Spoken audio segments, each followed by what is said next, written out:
साजिया के समर्थन में अधिवक्ताओं का एक गुट उतरा, दूसरे पक्ष के अधिवक्ताओं के आरोपी को बताया बेबुनियाद। आइए देखते हैं बिलाल खान की खास रिपोर्ट। जी हाँ, बात कर रहे हैं उत्तर प्रदेश के जनपद सहारनपुर की, जहां पर अधिवक्ताओं में चल रहे आरोप प्रत्यारोप के चलते आज एक पक्ष ने फिर बार की गरिमा को ठेस पहुंचाने का आरोप लगाते हुए कहा कि इस मामले में बार की बैठक बुलाई जानी चाहिए, क्योंकि अधिवक्ताओं के विवाद का निस्तारण पुलिस नहीं स्वयं बार ही करेगी। दीवानी न्यायालय बार संघ परिसर में पत्रकारों से वार्ता करते हुए अधिवक्ताओं ने कहा कि अधिवक्ता साजिया के विरुद्ध दर्ज किए गए मुकदमे पर सभी ने एक स्वर में निंदा करते हुए कहा कि साजिया पर जो आरोप लगाए गए हैं वो पूरी तरह निराधार हैं और साजिया के चरित्र पर जो उंगली उठाई जा रही है वो अधिवक्ताओं को शोभा नहीं दिया था। जिस प्रकार से सार्वजनिक रूप से अधिवक्ता साजिया को अपमानित किया गया है ये अत्यधिक खेदजनक है। उन्होंने कहा कि जो अधिवक्ता साजिया पर आरोप लगा रहे हैं विश्व में इतने सक्षम है कि कोई भी व्यक्ति उनकी तरफ आंख भी नहीं उठा सकता। उन्होंने कहा कि बार के साथ साथ शहर में भी वो अत्यधिक प्रभावशाली व्यक्ति हैं। उन्होंने कहा कि लाखों रुपए का गबन का आज तक अभी कोई निस्तारण नहीं किया गया है और न ही कोई हिसाब दिया गया है। उन्होंने कहा कि मामले में बार की भूमिका भी न्यायपूर्ण नहीं हो रही है, क्योंकि दोनों पक्षों को सुना नहीं गया है। पीड़िता साजिया ने कहा कि बार को इस मामले में दोनों पक्षों को बुलाना चाहिए और इस मामले की निष्पक्ष जांच कर कार्रवाई की जानी चाहिए। इस दौरान बार संघ के पूर्व अध्यक्ष सिद्धार्थ शंकर त्यागी, अशोक पुंडीर, पूर्व सचिव रणधीर सिंह, वरिष्ठ अधिवक्ता जानिसार समेत भारी संख्या में अधिवक्तागण मौजूद रहे। तो आइए देखते हैं आगे की रिपोर्ट।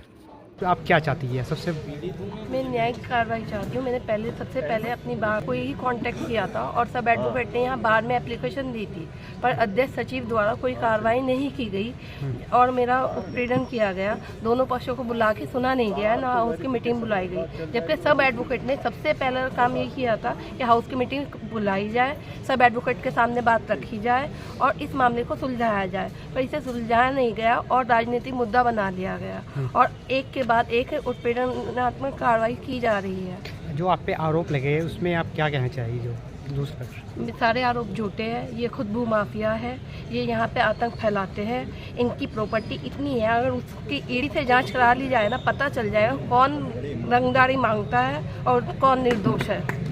सिर्फ आप ये देखिए कि इस पूरे फोर्ट में क्या, पूरे सहारनपुर में भी किसी की औकात नहीं है कि लाला भाई से रंगदारी मांगे या उनका उत्पीड़न करें। मैं तो बहुत एक छोटी एडवोकेट हूँ, बहुत अभी फ्रेशर ही हूँ, इतना एक्सपीरियंस मेरे पे नहीं है, 8-10 साल का ही है, पर यहाँ पे बड़े बड़े सीनियर बैठे हैं मुझसे ज़्यादा। वो आप भी जानते हैं, वो तो जानते ही हैं उन्हें, आप भी जानते हैं कि यहाँ कितना प्रभाव उनका है और एक इतना प्रभावकारी इंसान अपने आप को कह रहा है मैं असहाय महसूस कर रहा हूँ।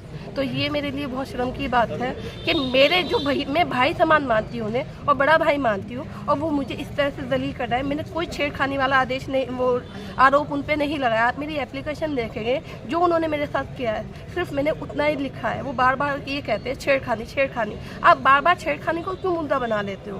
क्या साबित करना चाहते हो आप? अगर आप छेड़खानी करना ही चाहते हो और महिलाओं के साथ इस तरह उत्पीड़न करना ही चाहते हो तो अपनी मानसिकता उन महिलाओं के साथ रखो ना जो आप जैसी है, या आपको फॉलो करना चाहती है। आप अच्छी महिलाओं को क्यों बार बार परेशान कर रहे हो?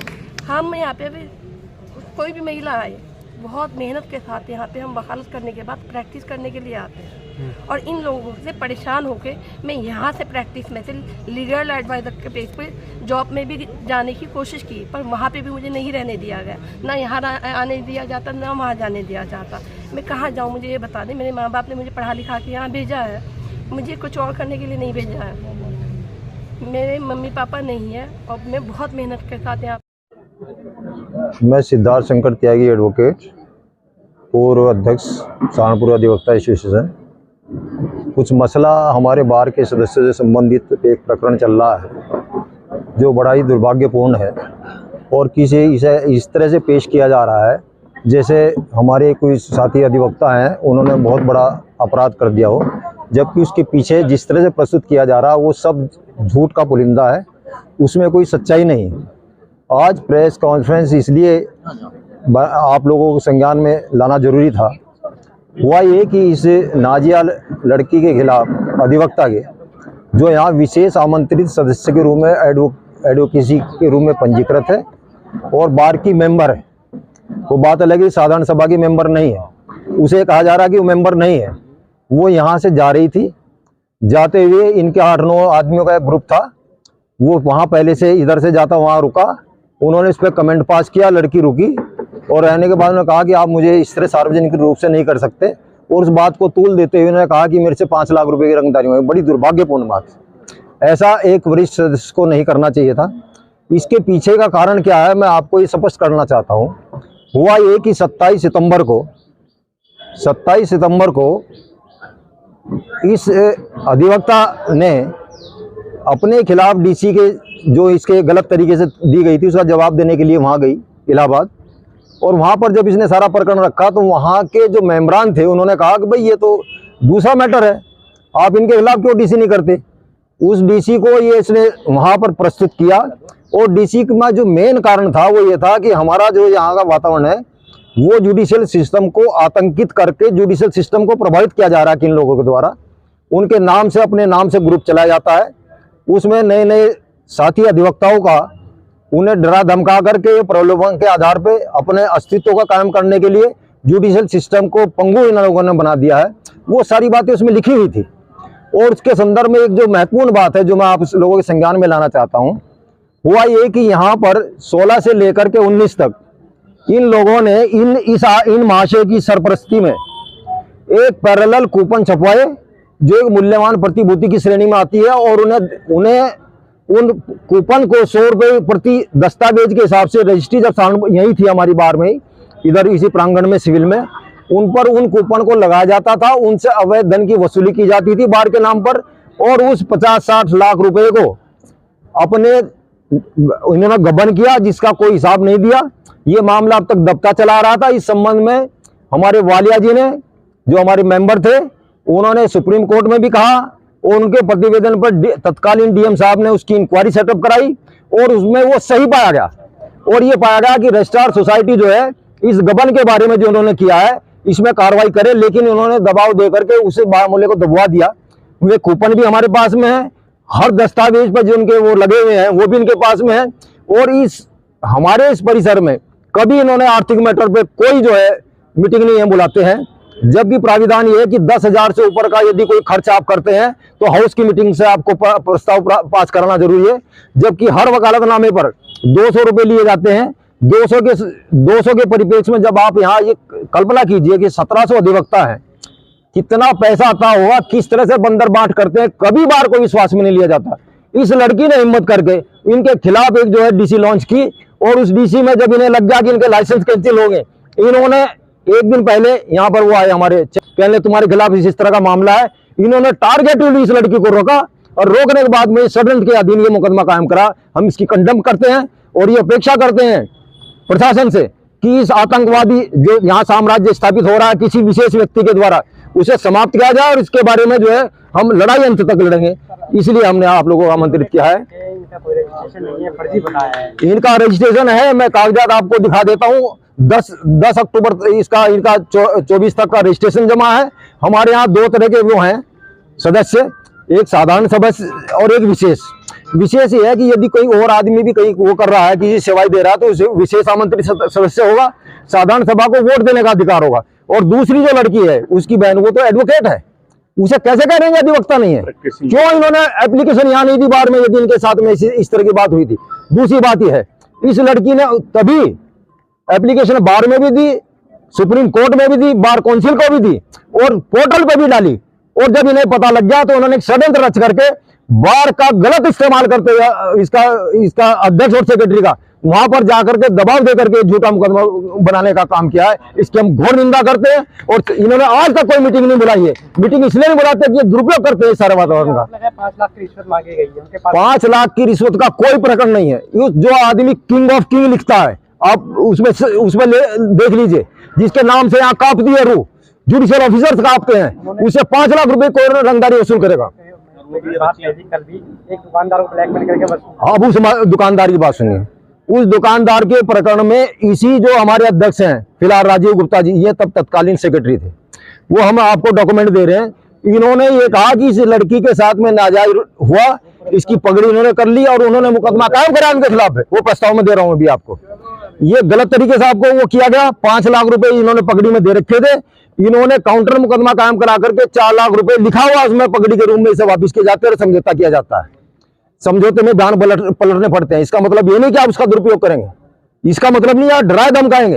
ये नए नए लड़के हैं, इन्हें क्या पता अपने वजूद का क्या है क्या नहीं। आप जो है 20 साल से शोषण करते आ रहे हैं, कैसे आप अरबपति हो गए इस बात के लिए? ये जांच का विषय है। मैं निवेदन करता हूं कि हर एक पहलू पे जांच होनी चाहिए। यदि अधिवक्ता के सम्मान का मामला है या बार के सम्मान का मामला है। धन्यवाद। हमारा ये है, अभी तो हम सीधे चल रहे हैं, स्टेप तो हमने ले लिया। बार काउंसिल में हमने एप्लीकेशन दे दी है, उसने उसके संबंध में मामला है। और पैरा नंबर 21 में दिखा देता हूं आपको। पैरा नंबर 21 में बात लिखी है कि इन्होंने इस तरह से किया है। ये मामला विचाराधीन है। और यदि ये बार के स्तर पर मामला नहीं निपटता है किसी भी तरीके से, हम चाहते हैं कि अधिवक्ताओं का मामला है, मान सम्मान है, ये तमाशा ना बने। बार की मीटिंग बुला करके दूध का दूध पानी का पानी होना चाहिए और पता चलना चाहिए कि किस तरह से एक लेडी को अपमानित किया जाता है। मामला चल रहा है, किस तरह से समाधान निकल पाएगा? आप लोग क्या चाहते हैं? समाधान तो इसका बहुत आसान था, लेकिन इसको तूल दिया जा रहा है बिना मतलब के मुकदमे कायम करवा के या अपनी महिला अधिवक्ता साथी के खिलाफ बार काउंसिल ऑफ यूपी में शिकायत करके, जो झूठी है। पहले उन्होंने झूठी शिकायत करवाई, फिर उन लोगों ने डिमोरलाइज करने को इस बच्ची को एक मुकदमे के मामले में पैरवी सभी करते हैं, वो भी कर रहे थे दूसरों की तरफ से, ये अपने तरफ से कर रही थी बहन की। तो पर्ची बंटवाना और पर्ची की लैंग्वेज वो सारे जजेस पर गई, सारे वकील साहिबान पे 150-200 उसकी रजिस्ट्री आई। तो उस बारे में एप्लीकेशन देके ये कहा गया कि भाई इसकी जांच करें, कहाँ से चली कहाँ नहीं, जिसमें मेरे साथियों ने बताया कि चार्जशीट भी आ चुकी है। अब उस डीसी के जवाब में जब वो मसौदा सामने आया बार काउंसिल ऑफ यूपी के मेंबरान के, तो उन्होंने कहा भाई ये तो आपके खिलाफ ज्यादती हो रही है, आप भी इसका करो। तो इसने वो डीसी की शिकायत मतलब डीसी में बार काउंसिल ऑफ यूपी में अपनी तरफ से उस एविडेंस के साथ कर दी। अब उस पर नोटिस जारी हुआ, वो भी जांच कर रहे हैं। बजाय इस पे कि अगर वो गलत था तो अपने सबूत से रिबट करते, उसको तूल नहीं देना चाहिए था। उसके बाद ये नया ड्रामा कर दिया कि यहाँ इस बच्ची जा रही थी अपने घर वापस, रास्ते में हम वकीलों का काम क्या है, अपने चैम्बर में आए, वकीलों मोकलों से बात करें, अदालत में जाएं, अपने मोकलों की बात कहें। हमें सड़क पे चौपलों पर खड़ा नहीं होना चाहिए। हमारे डेकोरम के, स्टेटस के और वकीलों के मेयार के खिलाफ बात है। क्या उन लोगों से आपकी बात हुई कि समझौता हुआ है? कोई समझौता अभी नहीं हुआ। समझौता तो करना चाहते तो वो अपने आप ही बुलाते। देखो, हाउस हमारा सबका समाधान है, हाउस में बैठ के क्यों नहीं बात करते? इस मामले में बार की भूमिका क्या रही है? देखो, अगर बार को वो ये समझते हैं कि उन लोगों की वो पकौती है ये बार, तो ये भूल है। ये 4 आदमियों की या 400 आदमियों की पकौती नहीं है, ये तो बार है। और बार में सब अधिवक्ता समान है और सबके बीच में बैठकर जितने मेंबरान हैं सारा हाउस बुलाकर बैठ के तय करो। तब सामने आएगी, इसमें ऐसी ऑडियो सामने आएंगी जिसे सुनने के बाद, जिसे अभी लीक नहीं किया जा रहा है, सिर्फ बार हित में, सदस्यों के हित में, अपने वकार के एतबार से। वरना ऐसी वीडियो हैं कि आप ताज्जुब करोगे कि ये गांव की पंचायत है या कोई अधिवक्ताओं का बार है। तो मेरी समझ में ये सब नहीं होना चाहिए। और इसका समाधान भी तभी निकलेगा जब ये हाउस बुलाएंगे, सारे मेंबरान मौजूद होंगे और सब सारी बातें सुनेंगे ईमानदारी से लॉक कमरे में, और फिर बार तय करेगी कि क्या होना चाहिए और क्या नहीं।